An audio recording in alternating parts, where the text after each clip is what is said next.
Halo Sobat Ime, kita gas lagi yuk. Martial Pick, langsung aja kita gaskan. Mereview sedikit dari pas sebelumnya. Setelah berhasil membuat pil haram untuk menyelamatkan gadis cantik Shuyu, di sini Yang Kai pun menggunakan pil api pembakaran yang ada awan di dalamnya untuk membangkitkannya.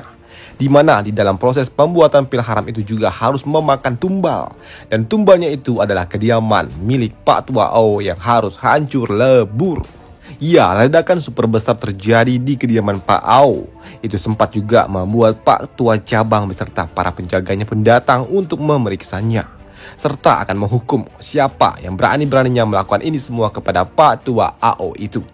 Tapi di sini Pak Tua Cabang itu pun malah kena semprot oleh Pak Tua ini.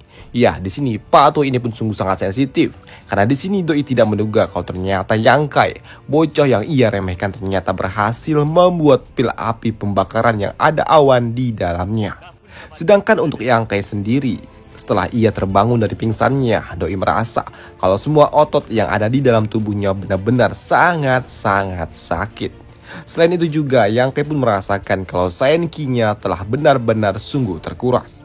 Dan Yang Kai yang masih belum tahu tentang apa yang terjadi ketika ia melihat Pak Tua yang ada terlihat cukup kesal, membuatnya pun berpikirlah kenapa Pak Tua ini.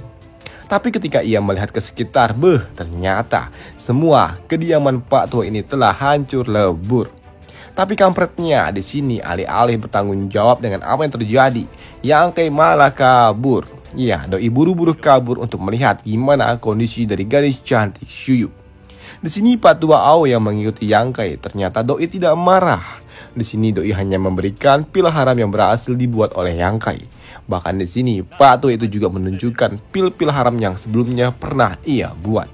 Dan di sini Yang Kai melihat itu, Doi pun menyadari ada perbedaan besar dengan pil haram yang berhasil ia buat, yaitu energi yang ada di dalam pil haram milik Yang Kai ternyata memiliki energi 2 kali lipat lebih kuat.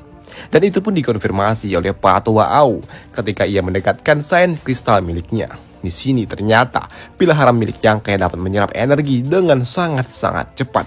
Pak Tua ini juga berujar umumnya pil biasa akan kehilangan efektivitasnya setelah ia disimpan 30 hingga 50 tahun dan akan berlaku 2 kali lipat lebih banyak jika ada nadi di dalamnya. Tapi berbeda dengan pil yang ada awan di dalamnya.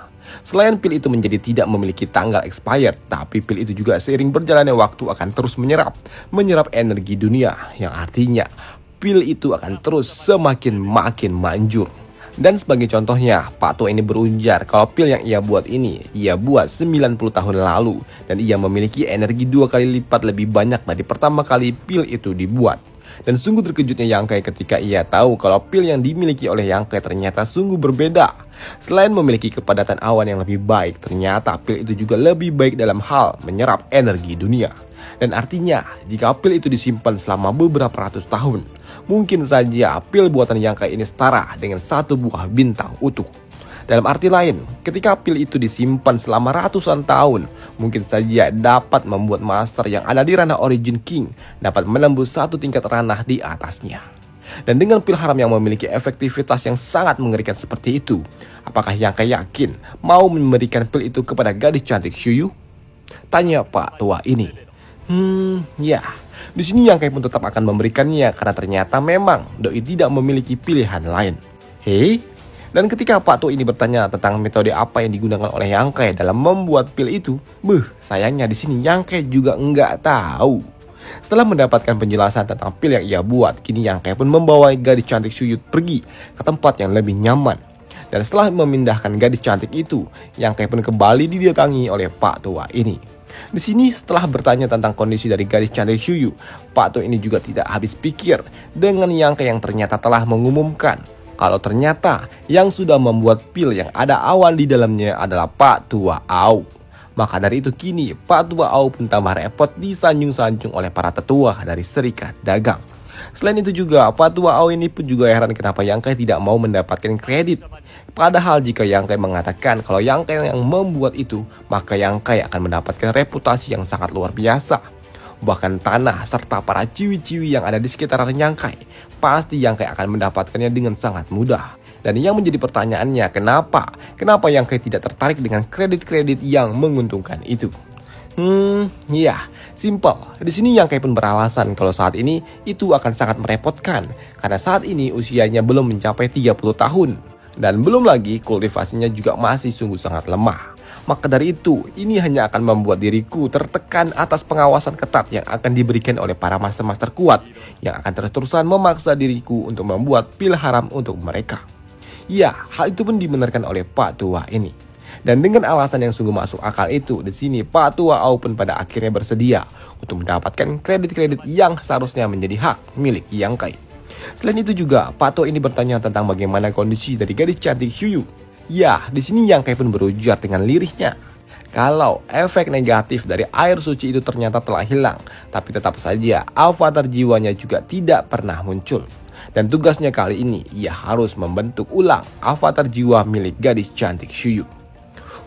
Mendengar itu, Pak Tua ini pun berujar kalau sebenarnya efek dari air suci itu tidak membuat avatar jiwa menghilang. Oleh sebab itulah pasti ada penyebab lainnya.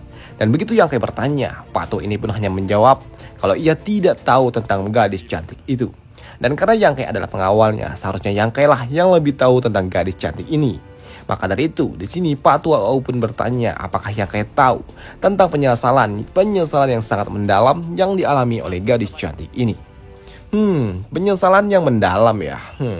Ya, ada beberapa dugaan, entah ini benar apakah tidak, aku harus memverifikasinya, ujar dari Yang Kai. Selain itu juga, Yang Kai pun juga bertanya tentang Pak Tua cabang yang datang sebelumnya dan kenapa orang tua itu memiliki tatapan yang aneh kepada dirinya padahal sebelumnya baik-baik aja. Ya, itu terjadi karena Master Tua ini telah mengatakan kepada mereka kalau kau telah jatuh cinta kepada gadis cantik itu. Dan yang paling mantapnya, aku mengatakan kalau kau memberikan pil itu dengan mulutmu sendiri kepada gadis cantik itu. Dan mendengar itu membuat Yang Kai pun sedikit kesal. Tapi di sini Pak Tua Au pun juga kesal dengan Yang Kai. Karena ia sangat kesal dengan Yang Kai yang seenak jidatnya memberikan tekanan kepada dirinya akibat pil haram yang telah dibuat oleh Yang Kai. Dan untuk mengerjai Yang Kai, di sini Pak Tua ini juga ingin agar berita itu sampai ke telinga dari Tuan Muda Shu, agar Yang Kai digebukin sampai mampus karena berani-beraninya mendekati gadis milik Tuan Muda ketiga. Sedangkan untuk Yang Kai sendiri, doi ternyata santuy aja karena cuma dirinya lah yang tahu kalau sebenarnya Tuan Muda Shu adalah gadis cantik Xiuyu. Jadi ya nggak ada masalah berarti. Dan untuk mengembalikan kondisi fisik ke kondisi yang terbaik, di sini Yang Kai pun membutuhkan waktu selama sekitar setengah bulan hanya untuk beristirahat. Dan setelah dirasa kondisinya telah mulai membaik, kini Yang Kai pun kembali menemui gadis cantik Xiuyu. Ya, di sini Yang Kai pun ingin melakukan tugas terakhirnya dengan cara membangkitkan kembali avatar jiwa milik gadis cantik itu, dengan cara masuk ke dalam lautan pengetahuan milik gadis cantik ini. Dan di dalam sana, Yang Kai pun hanya dapat melihat gelembung-gelembung yang mewakili setiap ingatan dari gadis cantik itu. Di tempat itu juga, Yang Kai pun dapat melihat ingatan yang dimiliki oleh gadis cantik Xiuyu. Mulai dari ketika ia baru lahir yang disambut dengan rasa bahagia dengan keluarganya, dan lalu tumbuh kembang dari anak-anak hingga di satu momen, gadis cantik itu pun bertemu dengan seorang master tua yang memberitahu, dan ia juga memberikan suatu gestur unik yang membuat Pak Tuanya atau bapaknya Xiuyu sedikit tersentak. Dan mulailah sejak hari itu, gadis cantik Xiuyu yang riang kini harus berubah menjadi sosok yang sangat dingin. Dan itu juga sungguh sangat berbeda dengan karakter asli dari gadis cantik itu. Dan ketika ia mulai tumbuh remaja, disinilah ia harus berperan menjadi seorang tuan muda. Iya, tuan muda dan bukanlah nona muda. Tapi tiba-tiba saja Yang Kai pun yang sedang mengintip ingatan milik gadis cantik itu, doi pun ternyata ternotis ketika ternyata rangkuman pertemuan mereka ini menjadi salah satu momen yang diingat oleh gadis cantik itu. Dan di sini Yang Kai pun juga tidak masalah dan tidak percaya, dan ia juga menganggap kalau ingatan ini terbentuk akibat dari efek artefak pengikat jiwa yang mengekang jiwa mereka. Setelah mengintip semua ingatan milik gadis cantik itu, dan di tempat itu juga masih tidak terdapat avatar jiwa, maka dari itu kini Yang Kai akan membuat sebuah ilusi yang dapat menyenangkan gadis cantik itu dan berharap itu dapat membuat avatar jiwa baru untuk gadis cantik Xiuyu.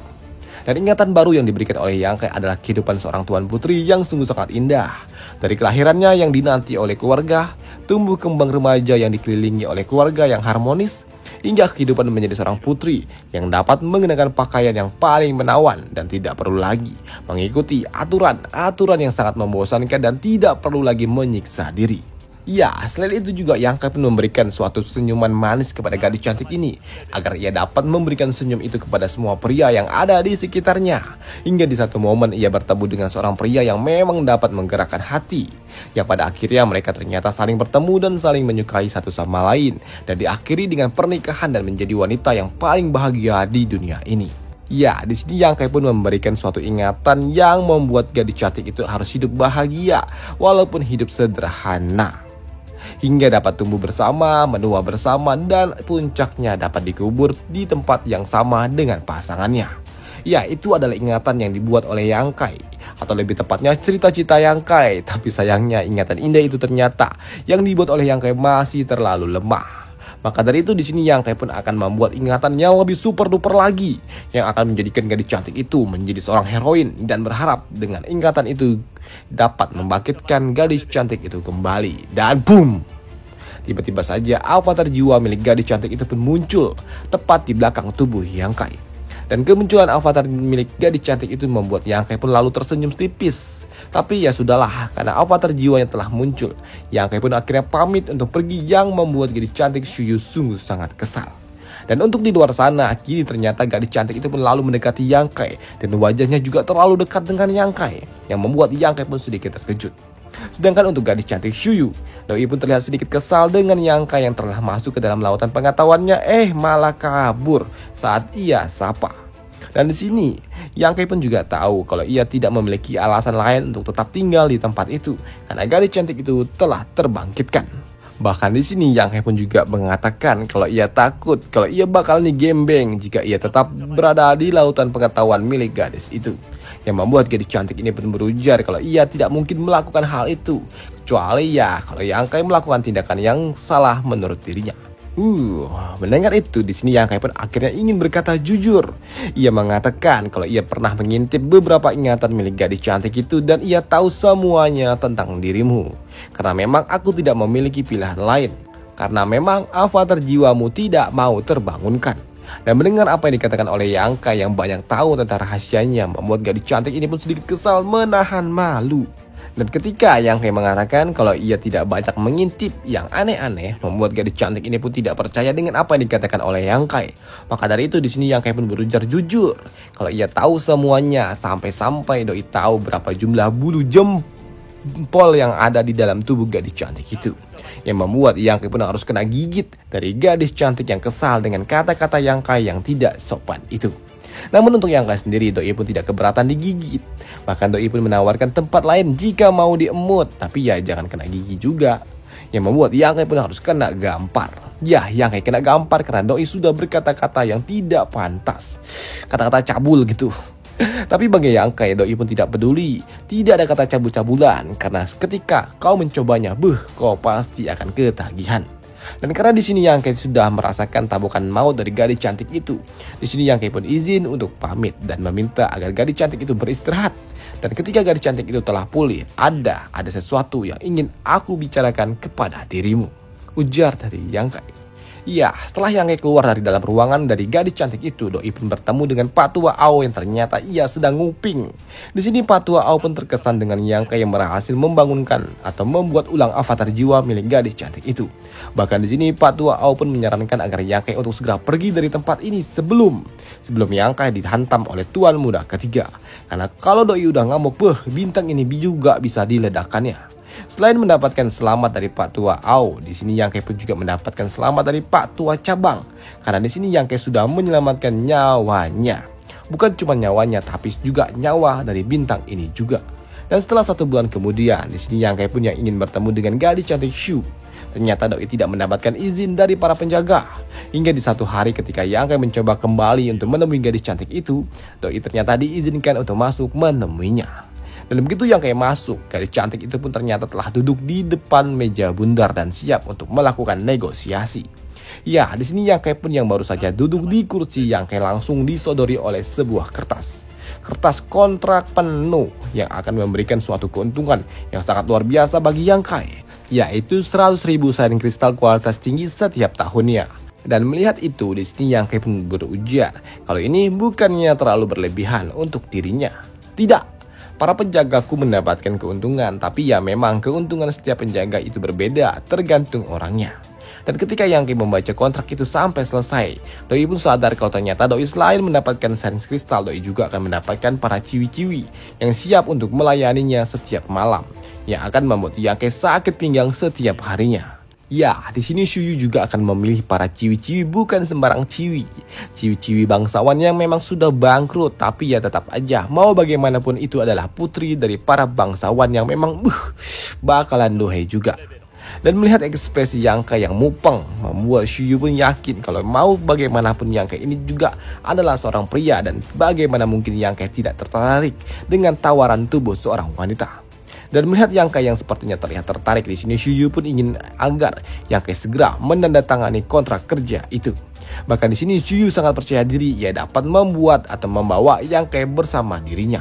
Tapi sayangnya di sini Yang Kai pun berujar kalau ia sama sekali tidak tertarik. Tidak tertarik karena ini sama seperti menjual diri, dan Doi tidak mau melakukannya. Hei, mendengar itu membuat Shuyu pun kesal. Bahkan Doi juga siap untuk melakukan negosiasi ulang setiap 5 tahun sekali. Tapi di sini Yang Kai pun tetap kekeh. Ia tetap kekeh menolaknya dan meminta agar artefak pengikat jiwa ini segera dilepas. Karena memang aku ingin berpisah, ujar dari Yang Kai. Yang membuat gadis cantik Shuyu pun sempat terdiam. Sebelum gadis cantik ini pun harus meneteskan air matanya. Ia meneteskan air mata dan memaksa agar Yang Kai mau menandatangani kontrak kerja ini. Karena mau bagaimanapun Yang Kai pun sudah tahu semua rahasia yang ia miliki, termasuk tubuh spesial miliknya itu. Hei, ya baiklah, aku akan berjanji tidak akan membocorkan rahasiamu itu. Bahkan di sini Yang Kai pun juga sadar kenapa bapaknya Shuyu ia harus melakukan sampai merubah jati diri dari gadis cantik ini. Bahkan memaksanya harus menjadi seorang pria karena memang kekuatan spesial yang ada di tubuh gadis cantik ini sungguh sangat langka. Tapi di sini Shuyu pun malah tambah kesal mendengar itu semua. Karena memang karena tubuh spesial yang ia miliki itulah ia harus berpisah dengan ibunya yang baru saja melahirkannya. Bahkan demi melindungi rahasia itu, bapaknya juga harus membunuh ibunya yang telah melahirkannya. Dan itu sungguh membuat gadis cantik ini sangat-sangat kesal dan tidak terima dengan ini semua. Ya, kekuatan spesial yang dimiliki oleh gadis cantik ini adalah tubuh Phoenix Sumsum Naga. Mendengar Shuyu yang berbicara terlalu keras membuat Yang Kai pun kesal karena ini dapat mengancam nyawa dari gadis cantik itu.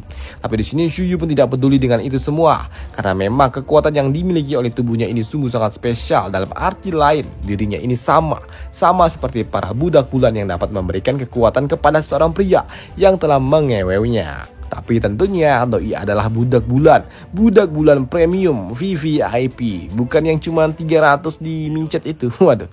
Oke, lanjut. Di sini Shuyu juga berujar seharusnya Yang Kai pasti akan tergoda dengan dirinya yang memiliki tubuh duhai nan cantik serta dapat memberikan kekuatan kepada Yang Kai. Ya, tentu saja aku tergoda karena memang ketika aku tahu kalau kau memiliki kekuatan itu, yang ada di otakku pertama kali adalah dengan cara mengenjotmu hingga sampai kopong.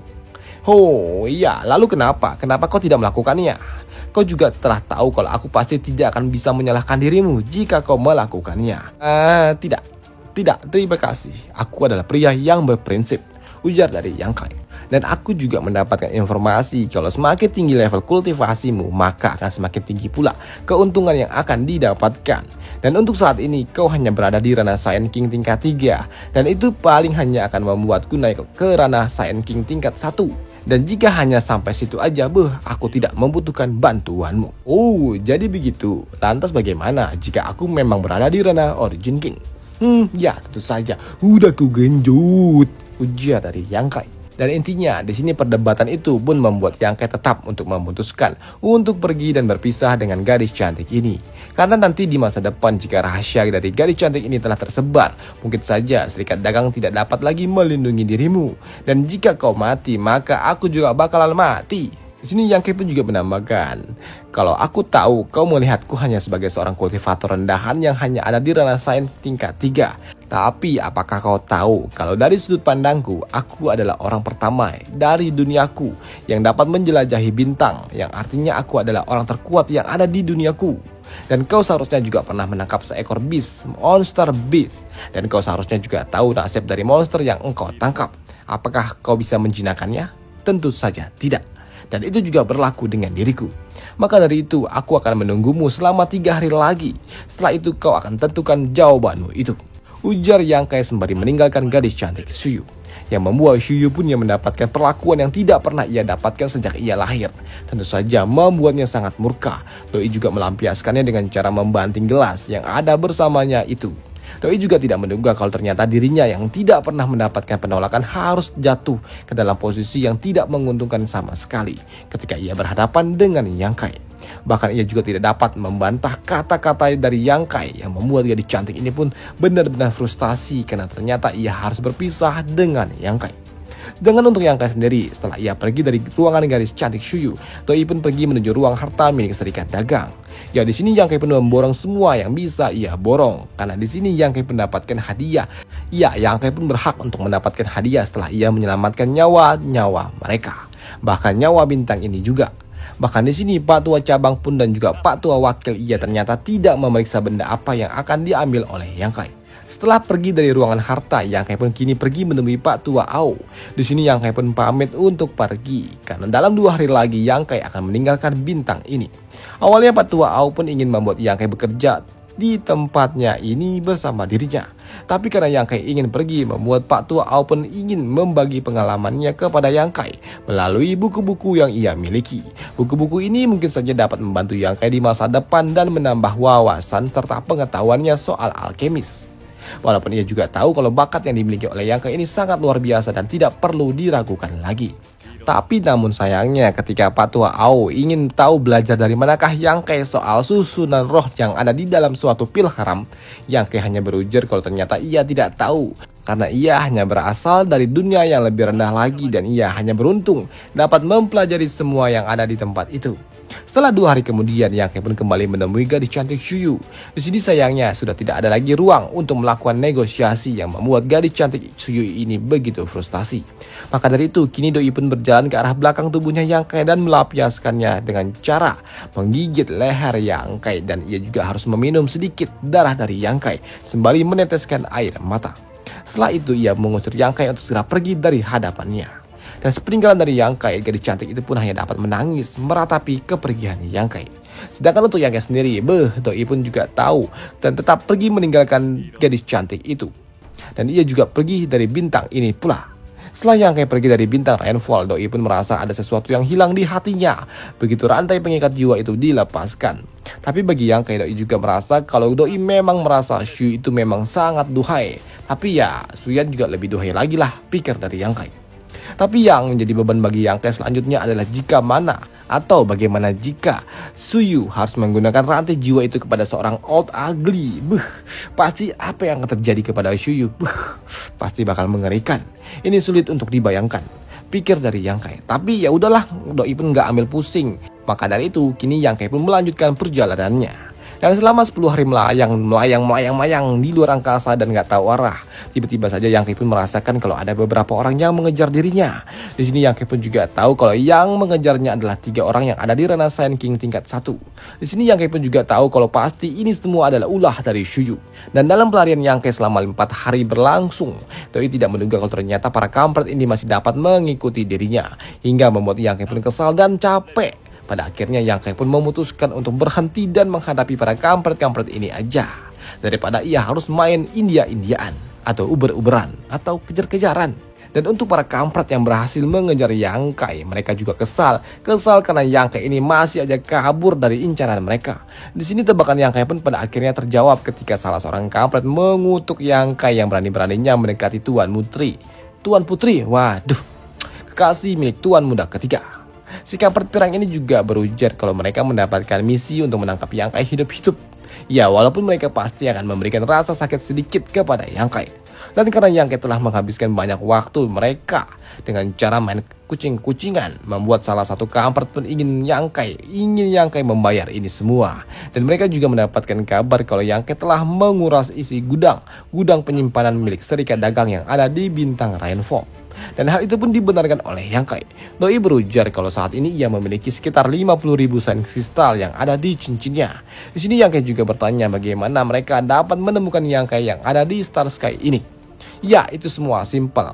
Kami menemukanmu dengan menggunakan pita ini. Ya, wanita itu telah memberikan ini kepada kami.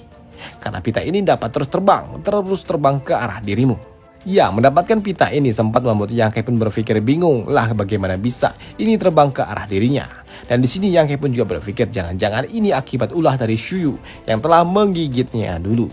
Dan di sini karena sudah tidak ada lagi yang harus dibahas, maka dari itu kini Yang Kai pun mulai mengeluarkan aura membunuhnya. Dan melihat Yang Kai yang mengeluarkan aura pertarungan membuat kampret ini pun harus melepaskan teknik miliknya pula. Dan ternyata teknik milik si kampret ini doi dapat membuat bunuhin dirinya dan bunuhin itu pun terus membesar. Ya, besar kayak Titan gitulah. Tapi uniknya tiba-tiba saja duar, bunuhin itu pun meledak. Dan itu juga cukup mengejutkan bagi si kampret. Doi tidak menduga kalau ternyata bunuhinnya dapat diledakkan dengan kekuatan jiwa milik Yang Kai.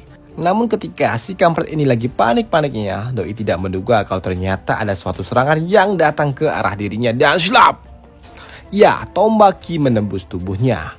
Dan ternyata di sini Yang Kai pun menggunakan teknik merobek ruang untuk melepaskan tombak ki miliknya. Dan melihat rekannya Sakratul Maut membuat dua kampret lainnya pun ingin mengejar Yang Kai dari belakang. Tapi sayangnya duar, serangan para kampret itu pun dapat tertahan oleh shield yang dimiliki oleh Yang Kai. Dan untuk melakukan counter di sini Yang Kai pun melepaskan teknik Black Dragon miliknya. Dan dengan teknik Black Dragon itu Yang Kai pun dapat membantai dua orang kroco lainnya dengan sangat mudah. Sedangkan di tempat lain yaitu di bintang Rainfall sendiri saat ini Shuyu sedang santuy-santuy menunggu kabar dari para kampret yang dikirim oleh Pak Tua Cabang. Dan pada akhirnya kabar itu pun datang. Ya, berita datang itu adalah berita di mana para kampret-kampret yang dikirimnya telah pada mati. Ya, para kampret yang dikirim telah mati, maka dari itu di sini Shuyu pun akhirnya dapat pergi dan waktunya ini untuk kembali pulang. Sedangkan untuk Yang Kai sendiri, setelah membantu 3 kampret yang tidak berguna, kini lagi-lagi doi pun harus disibukkan dengan kedatangan para alien-alien aneh yang kini mengepungnya dari segala arah. Dan selesailah alur cerita dari Martial P kita di sini dulu dan sampai jumpa di video selanjutnya. Baik, next kita bahas Martial God Asura.